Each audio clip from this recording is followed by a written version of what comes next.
नमस्कार, आप देख रहे हैं 24 न्यूज। मैं हूं आपके साथ संजय मिश्रा। आइए देखते हैं आज की 25 बड़ी खबरें। महाराष्ट्र के ठाणे शहर में एक बड़ा हादसा। शाहपुर के पास समृद्धि एक्सप्रेस हाईवे निर्माण के दौरान गार्डर लॉन्चिंग मशीन गिरने से 17 लोगों की मौत। मौके पर चीख पुकार के साथ मची अफरा तफरी।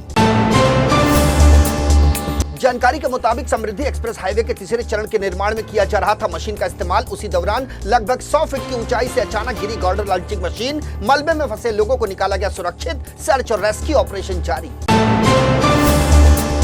हरियाणा के नूह जिले में सोमवार को विश्व हिंदू परिषद की ओर से निकाले गए एक शोभा यात्रा को लेकर दो पक्षों में टकराव। इस दौरान दोनों पक्षों की ओर से एक दूसरे पर हुए पथराव के बाद कई वाहनों में लगा दी गई आग। ऐसे में पुलिस ने भीड़ को तितर-बितर करने के लिए छोड़े आंसू गैस के गोले।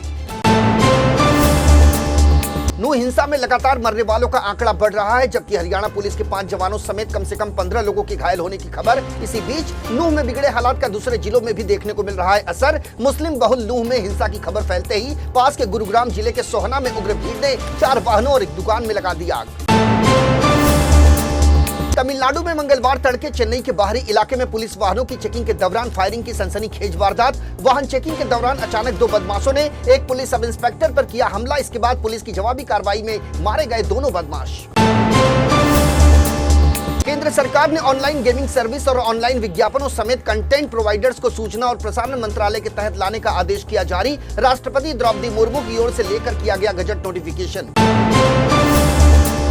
अब सूचना और प्रसारण मंत्रालय को गेमिंग सामग्री, प्लेटफॉर्म और ऑनलाइन विज्ञापनों के लिए नीतियों को रेगुलेट करने का मिल जाएगा पावर। अप्रैल में इलेक्ट्रॉनिक्स और सूचना प्रौद्योगिकी मंत्रालय ने ऑनलाइन रियल मनी गेम को रेगुलेट करने के लिए किया था आईटी नियम 2021 में संशोधन। दरअसल यहां उपयोगकर्ताओं को खेलने के लिए उठाना पड़ता था पैसे का जोखिम।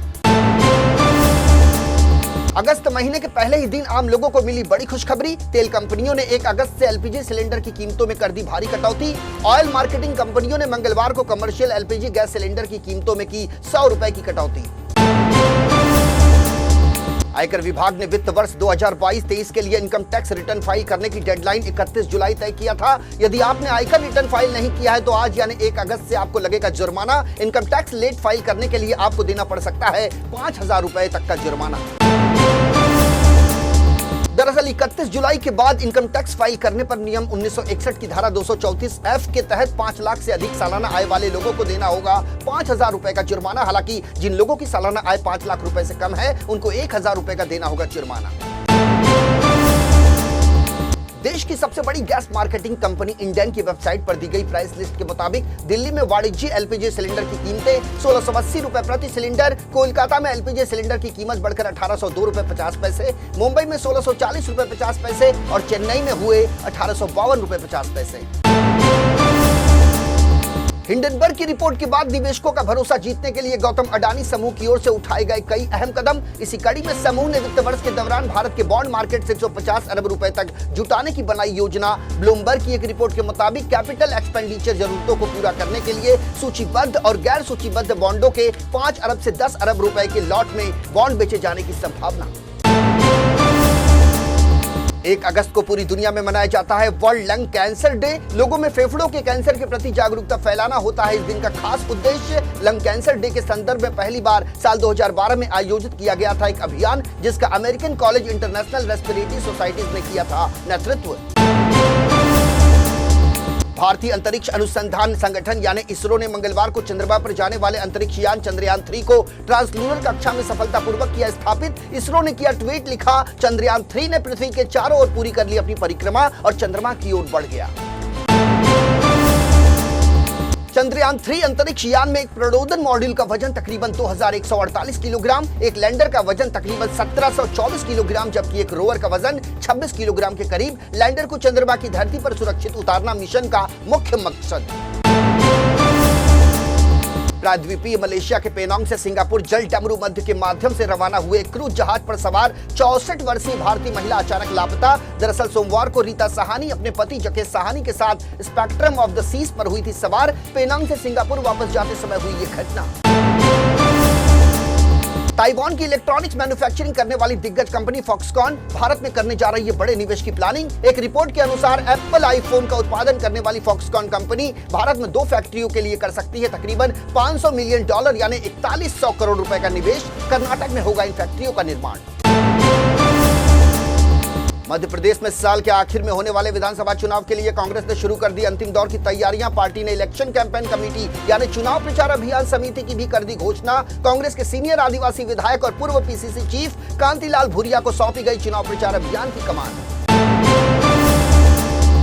सिद्धू मूसेवाला हत्याकांड मामले में दिल्ली पुलिस की स्पेशल सेल को मिली बड़ी कामयाबी। हत्याकांड के मास्टरमाइंड लॉरेंस बिश्नोई के भांजे और मुख्य आरोपी सचिन बिश्नोई उर्फ सचिन थापन को अजरबैजान के बाकू से भारत किया गया प्रत्यर्पित। सिद्धू मूसेवाला की हत्या की प्लानिंग करने के बाद सचिन बिश्नोई फरार हो गया था अजरबैजान।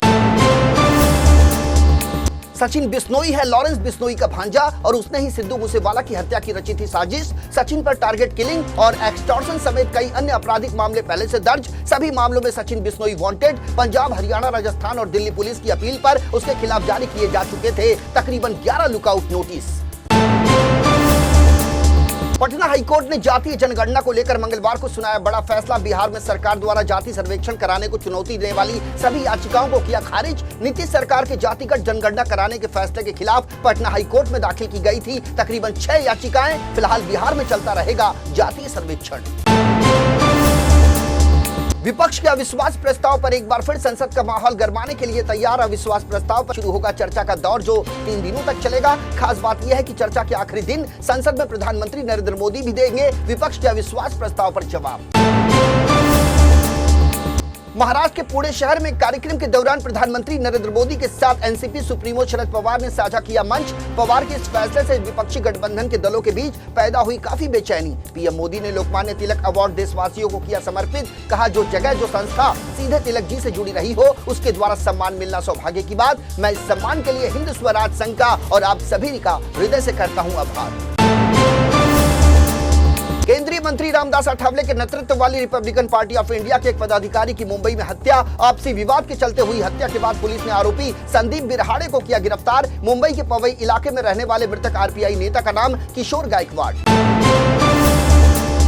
सुप्रीम कोर्ट से उद्धव बालासाहेब ठाकरे गुट की शिवसेना को तगड़ा झटका। महाराष्ट्र के मुख्यमंत्री एकनाथ शिंदे के नेतृत्व वाले गुट को असली शिवसेना के रूप में मान्यता देने और पार्टी का चुनाव चिन्ह धनुष्य बाण आवंटित करने के निर्वाचन आयोग के फैसले के खिलाफ सुप्रीम कोर्ट में हुई सुनवाई। पूर्व मुख्यमंत्री उद्धव ठाकरे की याचिका पर तत्काल सुनवाई करने से सुप्रीम कोर्ट ने किया इनकार।